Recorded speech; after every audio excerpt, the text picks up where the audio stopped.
امشب در 24 آخرین پیچ‌های مسیر احیای برجام، درز جزئیاتی بیشتر از بخش‌های احتمالی توافق. در حالی که ظاهراً امیدواری به احیای برجام بیشتر شده، منتقدان برجام نگران گسترش تهدیدات ایران علیه مقامات و شهروندان آمریکایی در خاک این کشورند. پیشنویس یک طرح جدید در مجلس سنا، قانونگذاران از 2 حزب عمده آمریکا خواستار تحریم دائمی صنعت انرژی ایران شدند. درز دلایل برکناری رئیس سازمان اطلاعات سپاه پاسداران، رسوایی در بخش ضد جاسوسی سپاه و شکست عملیات ترور اسرائیلی‌ها در ترکیه پایان کار طائب بود. و طالبان به دنبال شریعت اسلامی. هبت الله آخوندزاده میگه جهان به بهانه حقوق بشر و دموکراسی نمیتونه مانع برقراری شریعت بشه. از واشنگتن دی سی این 24 است با فرداد فرحزاد. سلام و وقت بخیر. در حالی که چند روز بعد از پاسخ ایران به آخرین پیشنویس احیای برجام، طرفهای مذاکره کم و بیش در سکوتن، حالا جزئیات بیشتری از توافق‌های احتمالی به بیرون درز کرده. هرچند صحت و سقم این جزئیات مشخص نیست، اما کم و بیش با اظهارات دیپلمات‌های درگیر در مذاکرات همخوانی دارند. گزارش شده علی باقری کنی، مذاکره کننده ارشد ایران، در نشستی خصوصی با خبرنگاران ایرانی جزئیاتی درباره مفاد توافق مطرح کرده، از جمله اینکه حذف نام سپاه پاسداران از گروه‌های تروریستی در مذاکراتی جداگانه بعد از احیای برجام بررسی بشه، اینکه شرکت‌هایی که با سپاه همکار می‌کنند شامل تحریم‌ها نشن، سانتریفیوژها به جای انهدام در انباری ذخیره بشن، زندانیان آمریکایی همزمان با آزاد شدن 7 میلیارد دلار پول‌های بلوکه شده ایران در کره جنوبی آزاد بشن و ایران برای هدف قرار ندادن شهروندان آمریکایی هم تعهدی نمیده. چندین مورد دیگه هم هست. این فهرست مفصلیه که میتونید در شبکه‌های اجتماعی و کمی دیرتر در سایت ایران اینترنشنال کاملش رو بخونید. همکارم احمد صمدی از برلین به ما پیوسته با جزئیات بیشتر. احمد، چه میگن و چه جزئیات بیشتری به بیرون درز کرده؟ صدا نمیاد، شروع نشده. احمد، اگر صدای من رو میشنوی در مورد جزئیاتی که درز کرده پرسیدم.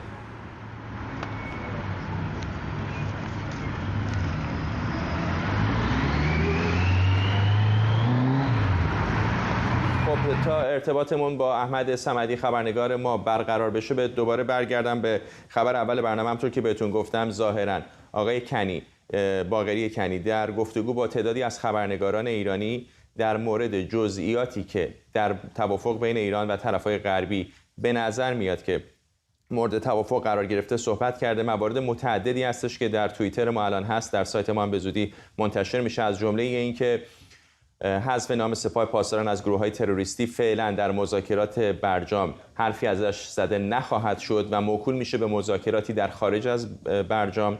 اینکه شرکت‌هایی که با سپاه پاسداران کار میکنن شامل تحریم‌ها نشن، مثلا شرکت‌های غربی که در ایران هستن و احیانا فعالیت‌هایی دارن، در صورت خروج ایالات متحده آمریکا از برجام دوباره فرصتی حدوداً 2.5 ساله داشته باشند برای استفاده از این مسئولیت‌های تحریمی. همینطور در مورد زندانیان آمریکایی هم گفته شده که با آزاد شدن 7 میلیارد دلار از پولهای بلوکه شده ایران در کره جنوبی، اونها هم آزاد میشن. موارد بسیار دیگری هم هست. البته این رو بعد اشاره بکنم، با توجه به اینکه به نظر میاد این رو آقای باقری کنی در گفتگو با خبرنگاران ایرانی گفته، بیشتر در مورد تعهداتی هست که ایالات متحده آمریکا ظاهراً به طرف ایرانی داده. اما تا اینجای کار میدونیم که نه این توافق حاصل شده، نه طرفای آمریکایی گفتند که حتما اون رو میپذیرن، اما به نظر میاد این چیزهایی هستش که طرف ایرانی ظاهراً به رسانه‌ها گفتن و معتقدن که امتیازاتی هستش که از طرف آمریکایی گرفتن و معتقد هستند که از دولت قبلی آقای روحانی امتیازات بیشتری بوده. یکی از موارد اختلاف دو طرف ظاهراً اونطوری که دیپلمات‌ها گفتن در مورد این بوده که دو طرف، یعنی هم طرف ایرانی و هم طرف آمریکایی، در مورد اینکه به شهروندان همدیگه حمله نکنند و هدف قرار ندن به همدیگه تعهد بدن. ظاهراً ایران با چنین تعهدی موافقت نکرده.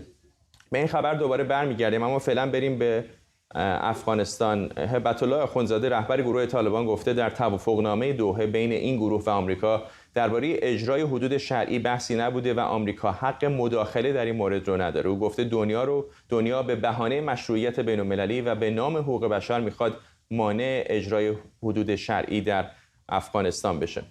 رهبر طالبان در یک فایل صوتی که به نشست شورای علمای طالبان فرستاده گفته در افغانستان جایی برای حاکمیت ارزش‌های دموکراسی وجود نداره تا آمریکا به نام حمایت از حقوق بشر مانع اجرای قوانین شرعی در این کشور بشه. همکارم مرضی حسینی از افغانستان اینترنشنال اینجا در استودیو به ما پیوسته. مگر همین الان هم قوانین شرعی در افغانستان جاری نیست؟ ببینید، ما با طالبان به عنوان یک گروه افراطگرای ایدئولوژیک طرف هستیم و اساس یک گروه ایدئولوژیک، حالا چه در نوع سیاسیش، حکومت‌های در واقع کمونیسم یا چه در نوع اسلامیش مثل طالبان، اعمال کردن و تطبیق تمامی مفروضات اسلام هست. طالبان بعد از 2 دهه به افغانستانی برگشته که از نظر اونها در واقع معادل ترجمه انگلیسی تطبیق حقوق شرعی از نظر امریکا یعنی دموکراسی، جامعه‌ای که حق تحصیل برای دختران وجود داره. از نظر طالبان چنین چیزی به طور مطلق با ارزش‌های اسلامی کاملا مغایر هست. یا حق تحصیل زنان، تقابل امریکا و طالبان در خصوص حق تحصیل زنان طبق آماری که سازمان ملل متحد منتشر کرده 1 میلیارد دلار به اقتصاد افغانستان تا به حال ضربه زده. برای درک این رقم در نظر داشته باشیم که مقایسه اقتصاد سابق در افغانستان 22 میلیارد دلار بود در مقایسه با اقتصاد ایران که 300 میلیارد دلار هست. به طور کلی هم چیزی نبود که 70% هم توسط امریکا تامین میشد. حالا این تقابل باعث شده که اقتصاد افغانستان به طور کامل در حال فروپاشی است. اما اون چه که طالبان از حکومت اسلامی مد نظر داره حکومتی هست کاملا مشابه با اسلام 1400 سال پیش، اسلامی که پیامبر روا داشت و در واقع مسیری که مورد تقابل امریکا و طالبان هست بازگشت به تمام تحولات اسلام در طول 1400 سال هست و به طور مشخص خواسته طالبان هم از یک حکومت اسلامی در افغانستان همین هست. و طالبان الان بیشتر از 1 ساله که در قدرت، اینا تلاش‌های زیادی کردن که بالاخره مشروعیت بین‌المللیشون پذیرفته بشه، جامعه جهانی اونها رو به رسمیت بشناسه به عنوان دولت مستقر در کابل. همین الان هم بسیاری از قوانین شرع رو دارن اجرا میکنن علیرغم تمام انتقادات بین‌المللی. اگر بخوام بیش از این بکنن چقدر شانس برای اونها وجود داره که شناسایی بین‌المللی که به شدت دنبالش هستن به دست بیارن؟ به نظر میرسه که در واقع اون چه که هبت الله در نشست قندهار گفت مشخصاً سیستم فکری تمام افراد طالبان نیست. برای مثال در خصوص حق تحصیل ثابت شده که تمامی افراد حاضر در گروه طالبان اینطور فکر نمی‌کنن. اینطور به نظر میرسه که برخلاف گرچند از نظر نظام تصمیم گیری فرد هبت الله در واقع تفکر غالب هست، تصمیم گیری کاملا بر همین مبنا انجام میشه، اما اگر بخوایم مقایسه کنیم با نظام‌های معادل، برای مثال افغانستان، اعمال فشار امریکا بر افغانستان مطلقاً میتونه این انعطاف پذیری رو در طالبان ایجاد کنه. برای مثال همین حق تحصیل دختران، اونچه که نهادهای بین‌المللی به عنوان سهم افغانستان از تبادلات با جهان میگن و مشروط بر این هست که تمام کمک‌های بین‌المللی به افغانستان واریز بشه، به نظر میرسه در واقع به نوعی یک ابزار شده برای طالبان که از این طریق مذاکره کنن، چانه‌زنی کنن با جامعه غربی. و در پایان آنچه که محرز هست این که طالبان ناچار به انعطاف هستن و فقط در خصوص حد و حدودی که قابل تطبیق هست در حال مذاکره هستن، چه مقامات طالبان با طرف‌های آمریکایی. ممنونم از تو مرضی حسینی، همکارم از افغانستان اینترنشنال. تعدادی از سناتورهای دموکرات و همینطور جمهوری‌خواه با ارائه پیشنویس یک طرح جدید خواستار دائمی شدن تحریم‌های ایران در عرصه انرژی شدند. سناتور تیم اسکات از امضا کنندگان این لایحه قبلاً به رسانه‌ها گفته بود تحریم‌های ایالات متحده یک عامل بازدارنده اساسی برای این حکومت. به گفته او خطرناکه. به گفته این سناتور جمهوری‌خواه ایران برهم زننده ثبات در خاورمیانه است و این لایحه سنگ بنای دائمی شدن تحریم‌های این رژیم رو میذاره. این پیشنویس همزمان با افزایش گزارش‌ها از احتمال احیای توافق برجام ارائه شده.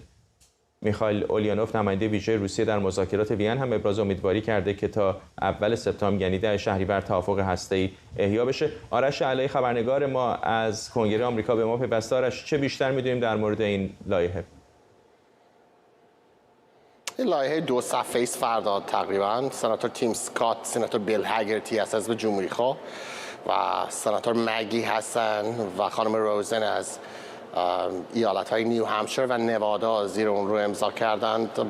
برمیگرده به اولین سری از قوانین مربوط به تحریم‌ها علیه صنعت انرژی و نفت جمهوری اسلامی که در سال 1996 توسط بیل کلینتون رئیس جمهوری وقت آمریکا امضا شد. اسمش از آیسا. یک بندی داره این قانون آیسا که بهش میگن بند غروب. در واقع لازم میکنه که رئیس جمهوری آمریکا هر سال زیر این قانون رو امضا کنه تا دوباره تمدید شه. این لایحه‌ای که سناتورهای آمریکایی امروز ارائه کردن به کنگره آمریکا اون بند غروب رو هدف قرار میده و اون رو ور میداره و در واقع بی‌نیاز میشه اون قانون از امضای سالانه رئیس جمهوری و در واقع این قانون یه کاری میکنه که تحریم‌های صنعت نفت و انرژی ایران همیشگی بشه. جمهوری ایالات متحده دائم تمدیدش میکرد. بله، ولی به نظر میاد واقعیت این باشه که الان ببین سوال اصلی این است که خب حالا اگر این تصویب هم بشه چه تأثیری میذاره روی روند تحریم‌های علیه جمهوری اسلامی و چه تأثیری خواهد گذاشت بر روند حالا مذاکرات برجام. یک قدرت اجرایی در مورد تحریم‌های نه ایران، هر گونه تحریمی در سراسر جهان دست دولت آمریکا است، دست کنگره قدرت اجرایی نداره. بنابراین اگر دولت بایدن تصمیم بگیره مثل الان گزارش‌هایی که وجود داره در واقع چشمشو بر روی تحریم‌های ایران ببنده و اجازه بده که جمهوری اسلامی نفتشو بفروشه، این قانون هم بود و نبودش خیلی فرق نخواهد کرد. دولت بایدن میتونه بهش بی‌اعتنایی کنه. نکته دوم هم این هست که هنوز رئیس جمهوری آمریکا حتی اگه این قانون تصویب بشه بره رو میزش میتونه وتوش بکنه و به نظر نمیاد که نویسندگان این قانون رأی کافی داشته باشن برای برگردوندن وتوی رئیس جمهوری که حداقل به 2/3 آرا احتیاج است. بخش سوم اون هم برمیگرده به اینکه کنگره آمریکا خیلی کشمکش داره با کاخ سفید بر سر سیاست‌گذاری جمهوری، بر سر سیاست‌گذاری‌های مربوط تحریم‌های جمهوری اسلامی، مربوط به برجام و میدونیم کاخ سفید از زمان دولت بایدن اطلاعات زیادی رو با کنگره به اشتراک نمیذاره در این مورد و اونها رو در واقع در تاریکی نگه می‌داره. به نظر میاد سعی می‌کنن سناتورهای آمریکایی طریقای دیگه فشار بیارن به کاخ سفید تا اونها رو هم درگیر کنه در سیاست‌گذاری‌های مورد ایران. ممنونم از تو همکارم آرش علایی از کنگره آمریکا. معاون وزیر خارجه کره جنوبی جمعه در تماس‌های جداگانه با رابرت ملی و انریک مورا مذاکره کنندگان ارشد آمریکا و اتحادیه اروپا گفتگو کرده. همونطور که پیشتر هم بهتون گفتم گفته شده موارد متعددی از توافق‌های احتمالی در جلسه غیررسمی از سوی باقری کنی اعلام شده. یکی از موارد مورد مذاکره تعهد دو طرف برای هدف قرار ندادن شهروندان یکدیگر بوده که ظاهراً طرف ایرانی این رو نپذیرفته. مورگان اورتگاس سخنگوی پیشین وزارت امور خارجه آمریکا از نشویل در ایالت تنسی با ماست. خانم اورتگاس ممنونم که دعوت ما رو پذیرفتید. پیش از هر چیز میخوام در مورد این اطلاعاتی که از طرف ایرانی به نظر به بیرون درز کرده و در مورد امتیازاتی هستش که ظاهراً آمریکا پذیرفته به ایران بده ازتون بپرسم. فکر میکنید آیا این امتیازات احتمال یک توافق رو بیشتر میکنه یا این امتیازات بیش از چیزی هستش که دولت آمریکا به نظر شما باید به ایران میداده؟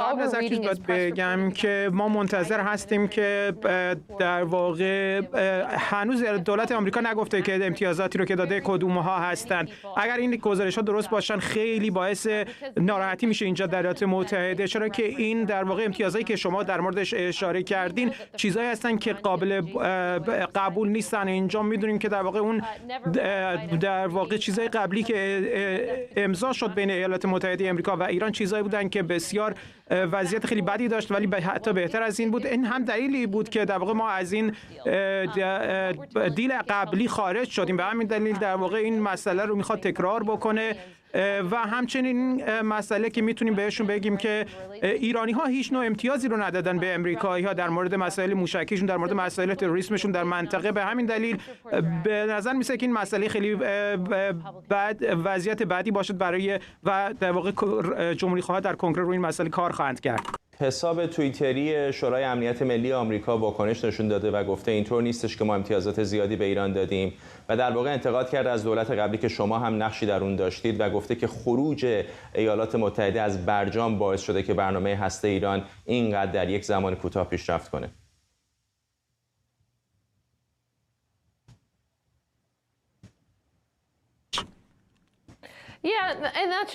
بله این صحیح نیست. من این رو دیدم، این توییت رو دیدم که اونا زده بودن. اونا گفته بودن که در واقع همچنین در واقع کمیته‌های قبلی اینها رو که گفته بودن اینها کاملا غیر قابل قبول، اینها درست نیست، صحیح نبوده. این توییتایی که زده بودن میتونن همه اینها رو ببینن که در واقع اون چیزایی که به مدیا رسیده رو نگاه کنن و مطالعه کنن و ببینن که وضعیت به چه صورتی هست.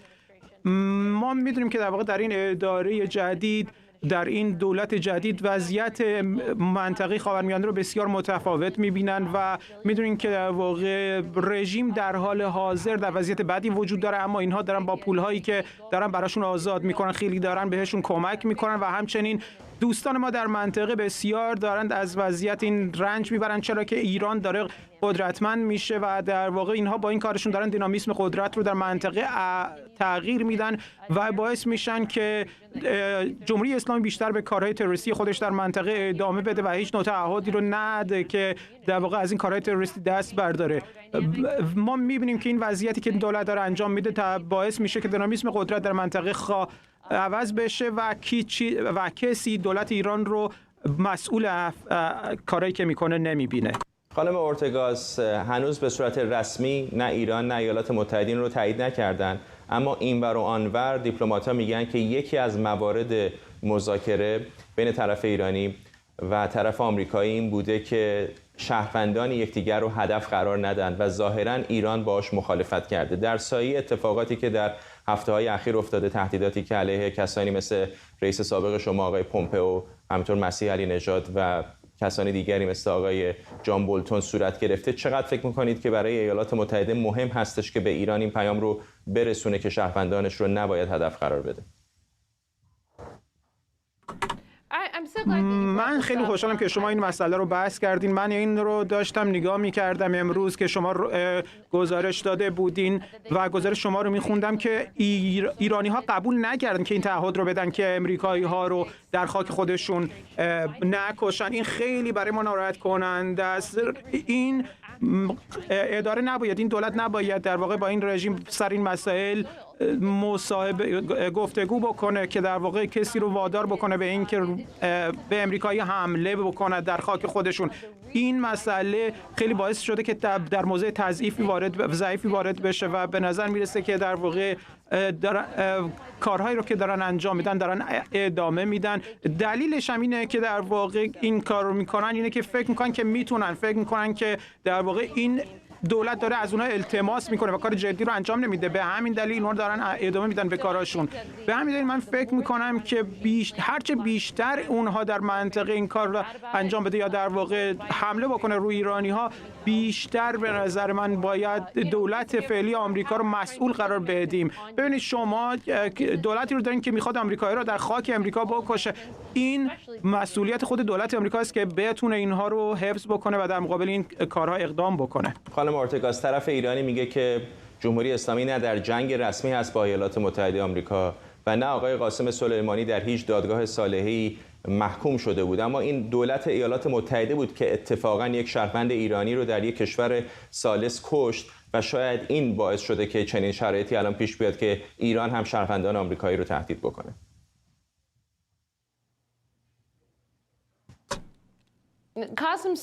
قاسم سلیمانی یکی از مهمترین تروریست‌های دنیا بود. از طرف دولت امریکا به عنوان یک تروریست مشخصاً اعلام شده بود و به خاطر اینکه تروریست بود حذف شد ایشون و اون داشت میرفت که به عراق که کارهایی رو اینطوری رو انجام بده که نباید میرفت و اونجا این فعالیت‌هاش رو ادامه بده. قاسم سلیمانی یک ژنرال نبود. قاسم سلیمانی یک یک در واقع مقام رسمی نبود، بلکه یک تروریست بود. ولی آیا همین بهانه نداده به ایران که الان خطراتی رو متوجه کسانی مثل آقای بولتون بکنه؟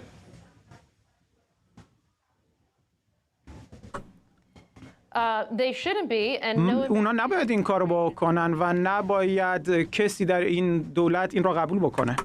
آقای بولتون همین پیروز همینجا در واشنگتن دی سی گفتش که دولت بعدی آمریکا هر کسی که باشه اگر جمهوری خواه باشه از توافق هسته‌ای بیرون میاد. این میدونیم یکی از دغدغه‌های جمهوری اسلامی هم هست که تضمینی پیدا بکنه که دولت بعدی هر کسی که باشه در توافق باقی بمونه. به باور شما دولت بعدی اگر جمهوری خواه باشه چقدر احتمالش وجود داره که از توافق خارج بشه؟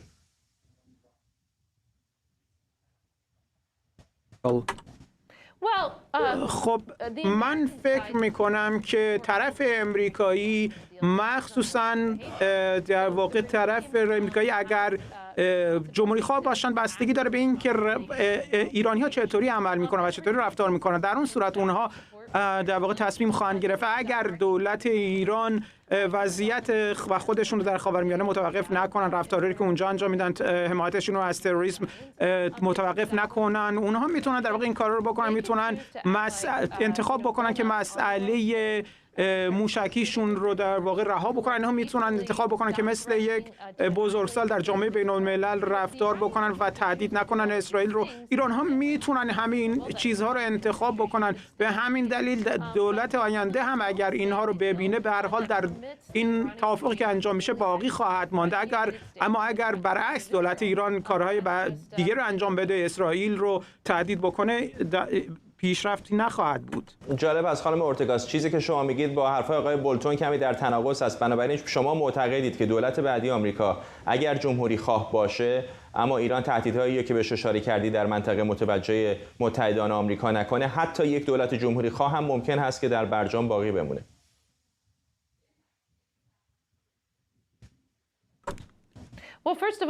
قبل از هر چیز من بگم که آقای بولتون در واقع در دولت رپابلیکان معلوم نیست که آیا کار میکنن یا نه و همین دلیل معلوم نیست که ما باید در این زمینه با کی صحبت بکنیم.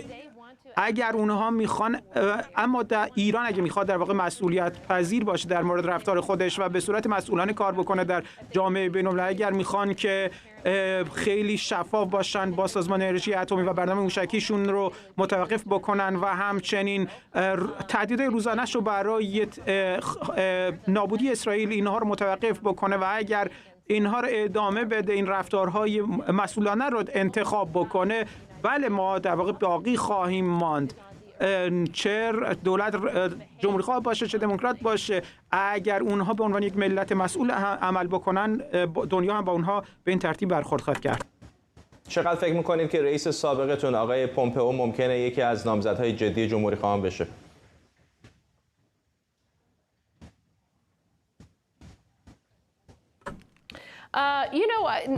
من فکر میکنم ببین تا الان کسی رو در واقع این مسئله رو اعلام نکرده که آیا بخوان خودشون رو به عنوان کاندید معرفی بکنن یا نه.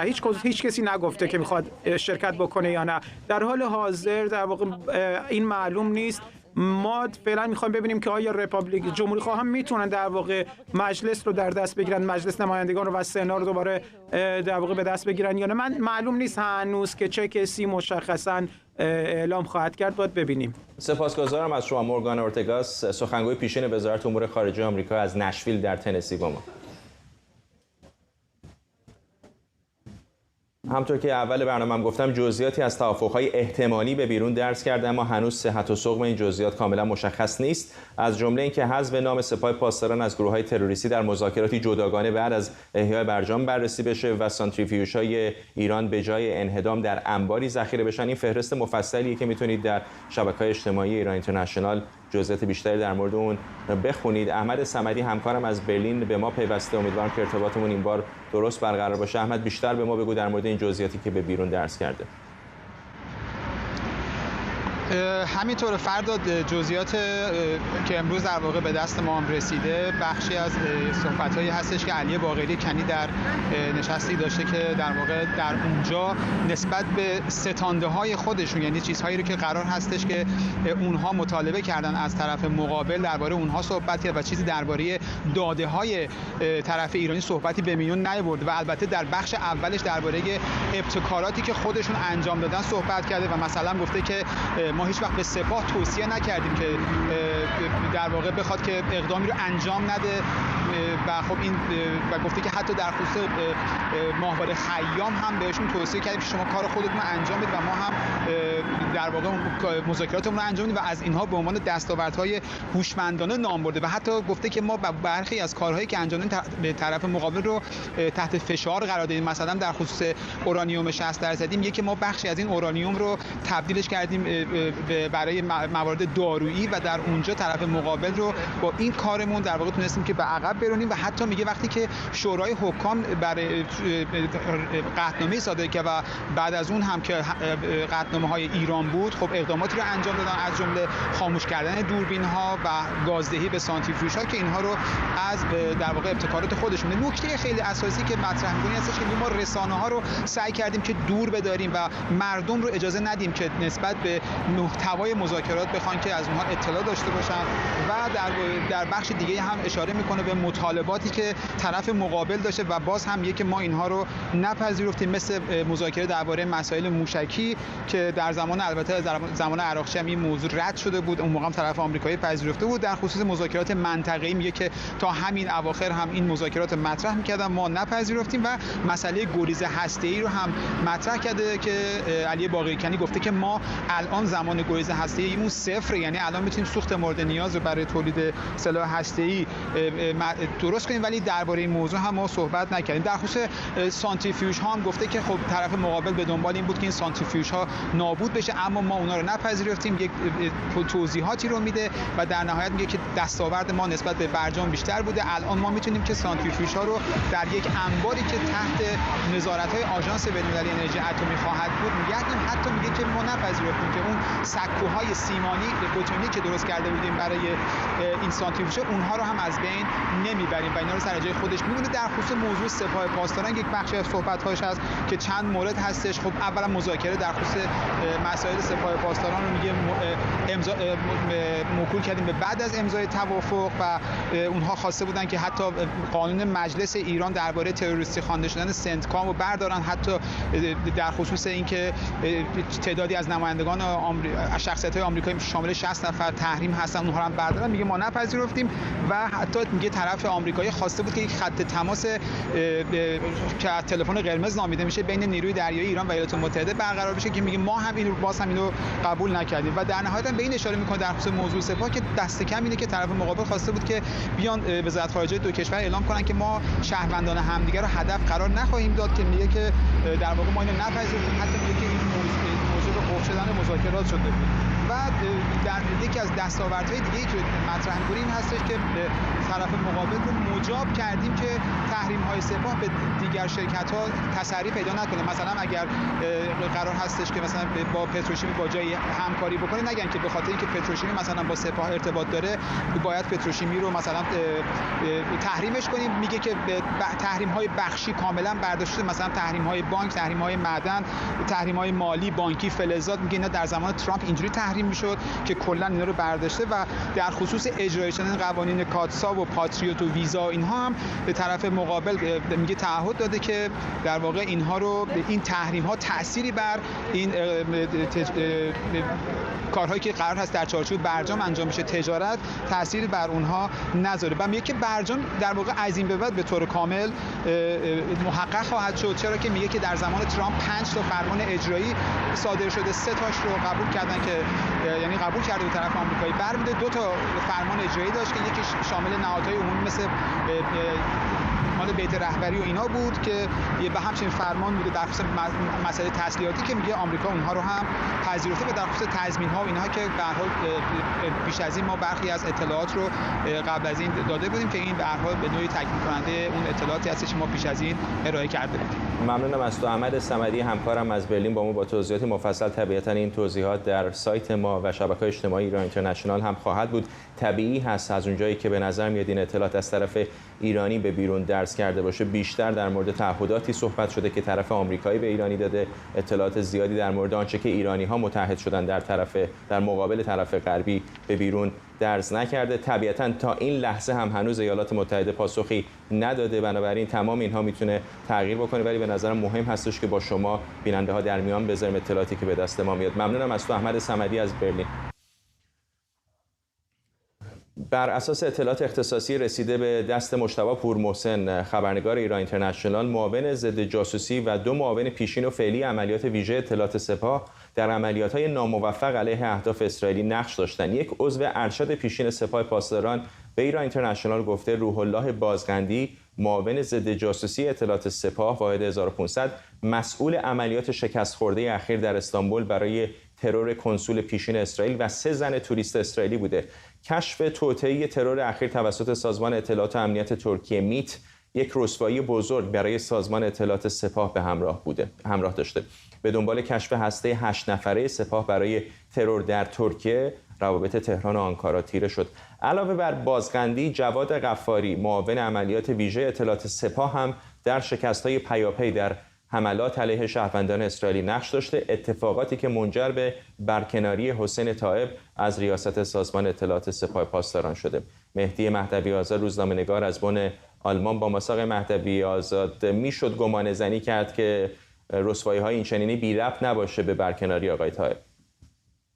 بله ببینید ما به هر حال قبلا میدونیم که کسی در حد محمد سرفراز منسوب آقای خامنه‌ای و رئیس صدا و سیما گفته بود آقای طائب فاسد و فساد میلیاردی داره، گفته بود در حد 3000 میلیارد. یا مثلا کسی در حد آقای احمدی نژاد که نزدیک بود با آقای خامنه‌ای گفته بود آقای طائب رفتار نامتعادل داره، پرونده سازی میکنه، تقریبا گفته بود دیوانه است. منتها هیچ کدوم از اینها باعث برکناری آقای طائب نشده بود. این شکل برکناری واضح بود. هسته سخت قدرت مشخصا علی خامنه‌ای و فرزندش نگران جان خودشون هستن و نگران یک دغدغه امنیتی عظیم. به هر حال کسی در حد علی یونسی، نه تحلیل، یک کسی در حد علی یونسی وزیر اسبق اطلاعات ایران هست که میگه نفوذ موساد در دستگاه اطلاعاتی ایران، مشخصا اطلاعات سپاه، به حدی است که میگه همه مسئولین نظام باید نگران جانشان باشن. چند روز پیش فاینانشال تایمز نوشته بود که در واقع موساد تونسته در ایران یک شبکه بسازه.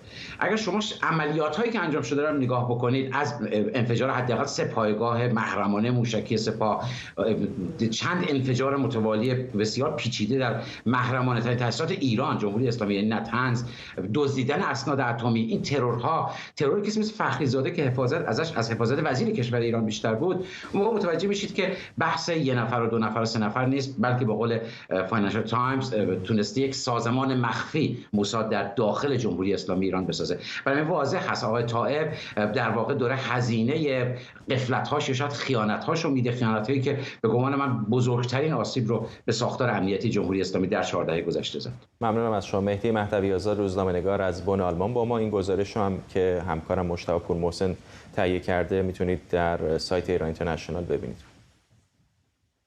یک قاضی در آمریکا با انتشار بخشی از اسناد مربوط به تفتیش امارت دونالد ترامپ در فلوریدا موافقت کرده. قاضی بروس راینهارت از وزارت دادگستری آمریکا خواسته تا نسخه غیرکامل از بعضی از این اسناد رو تا هفته آینده برای انتشار عمومی ارائه کنه. به گفته رسانه‌ها انتشار این اسناد موجه بودن تفتیش امارت مارلاگو رو ثابت میکنه. همکارم سمیرا قرایی از وزارت دادگستری آمریکا با ماست. سمیرا، حالا چقدر راه باز میشه برای انتشار دست کم بخشی از این اسناد؟ فرداد، اینکه در سندی که بخواد منتشر بشه چقدر اون مجموعه عواملی که سبب شد که FBI به امارت ترامپ بره و اونجا رو بازرسی کنه چقدر اونها روشن بشه معلوم نیست. برای اینکه این قاضی اون چیزی که از وزارت دادگستری خواسته، قاضی بروس راینهارت، این هستش که این افیدویت یا حکم استشهاد رو تا پنجشنبه هفته آینده منتشر بکنند و بخش هایی که حاوی اطلاعات مهم و حیاتی هست، اطلاعات امنیتی هست، اون بخش ها رو لاک بگیرن و در واقع سندی که منتشر خواهد شد درش تکه هایی خواهد بود که روی اونها در واقع یک خط سیاه هست و کسی متوجه نخواهد بود که اینها چه هست. اینها یک سری ممکنه که دلایل امنیتی مهم باشه و هرگز این افیدویت، این حکم استشهاد به شکل کامل هم منتشر نخواهد شد. در رابطه با اتفاقی که در امارت ترامپ افتاده ما راجع به 3 تا سند حقوقی صحبت می‌کنیم. یکی همین افیدویت هست که مجموعه ای از دلایلی است که باید به یک قاضی ارائه بشه تا اون قاضی تصمیم بگیره که حکم اون سند دوم که در واقع سند وارانتی یا حکم بازرسی است اون رو منتشر بکنه. در نتیجه این افیدویت، این حکم استشهاد، یک سند بسیار مهم هست. وارانتی یا همون حکم بازرسی رو ما جمعه هفته گذشته شاهد انتشارش بودیم که خود وزارت دادگستری از این قاضی خواسته بود اون رو منتشر بکنه. سند سومی هم که در رابطه البته با این بازرسی راجبش صحبت میکنیم، فهرستی است از مدارکی که FBI به دست آورد از امارت ترامپ. حالا با توجه به اینکه خود وزارت دادگستری مایل بود که اون سند در واقع حکم بازرسی منتشر بشه، در رابطه با حکم استشهاد به هیچ عنوان موافق نبود که قاضی چنین چیزی رو بخواد. در یک جلسه استماعی که دیروز عصر پنجشنبه عصر برگزار شد هم وکیلی از وزارت دادگستری به قاضی رینهارت این رو گفت که به نفع آمریکا نیست که این افیداویت بخواد منتشر بشه، حاوی مدارک در واقع نکات بسیار مهمی است و نقشه راهی که FBI در دست داره تا این پرونده رو بررسی بکنه رو لو خواهد داد و ممکنه که جان تعدادی از شاهدان این پرونده رو به خطر بیاندازه. میدونیم این پرونده در یک مورد در رابطه با جاسوسی تشکیل شده. واقعا روشن نیست که به چه دلیلی FBI به امارت ترامپ رفته، چه جور مدارکی اونجا وجود داشته. اون چیزی که FBI فاش کرده به دست اومدن گونه‌های مختلفی از اطلاعات در دولت آمریکا در 3 رده طبقه بندی میشه: فوق سری، سری، محرمانه. از امارت ترامپ 4 سری سند فوق سری به دست آوردن، 3 سری سند سری و 3 سری هم سند محرمانه. و با توجه به اینکه مسئله بسیار احتمالاً پرونده گسترده‌ای باشه، پرونده جاسوسی باشه، وزارت دادگستری نگران هست که انتشار افیداویت یا همون استشهادنامه بتونه جان بسیاری از شاهدان یا حتی مأموران FBI رو تهدید بکنه. میدونیم که تعدادی از مأموران FBI در روزهای گذشته تهدیدهای جانی دریافت کردند. همین چند روز پیش در سینسیناتی هم فردی مسلح میخواست که حمله بکنه به دفتر FBI که با شلیک پلیس جان خودش رو از دست داد. همکارم سمیرا قرایی از روبروی وزارت دادگستری آمریکا اینجا در واشنگتن، ممنونم. اما در فنلاند ویدئویی از سانا مارین، نخست وزیر 36 ساله این کشور که در یک مهمانی خصوصی مشغول نوشیدن و رقصیدن در شبکه‌های اجتماعی دست به دست شده و واکنش‌های زیادی به دنبال داشته.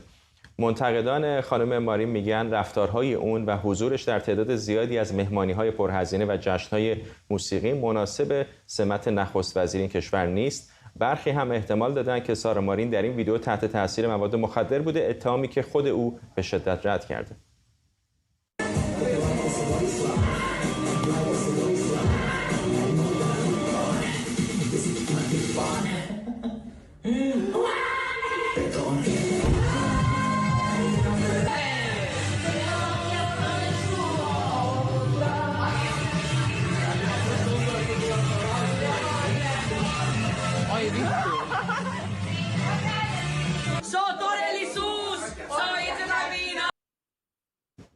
بخشایی از همین ویدئو بود که در رسانه‌های اجتماعی فنلاند به بیرون درز کرده و حالا باعث واکنش نخست وزیر فنلاند شده و او گفته که قرار هستش که یک آزمایش مواد مخدر هم انجام بده که نتیجهش فکر می‌کنم تا هفته دیگه مشخص میشه. گلاره هان همکارم اینجا در استودیو به ما پیوسته.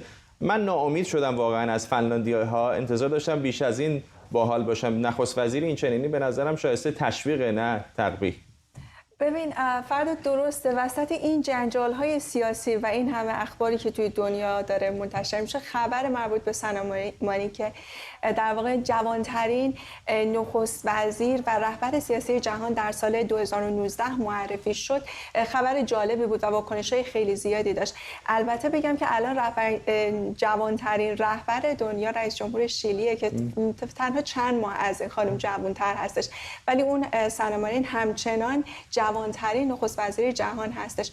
واکنش‌ها خیلی متفاوت بوده، من جمله واکنش‌هایی که مربوط به تست اعتیاد بود و از جانب حتی هم حزبی‌های سانا مارین در حزب سوسیال دموکرات که رهبری این حزب رو هم ایشون به عهده داره. همطور رهبر اپوزیسیون فنلاند هم از سانا مارین خواسته که تست اعتیاد بده. گفتن احتمال داره که اون تحت تاثیر مواد مخدر باشه، اتهامی که اون به شدت رد کرده. بخشی از دفاعیاتش رو بشنویم ما هم دیگه.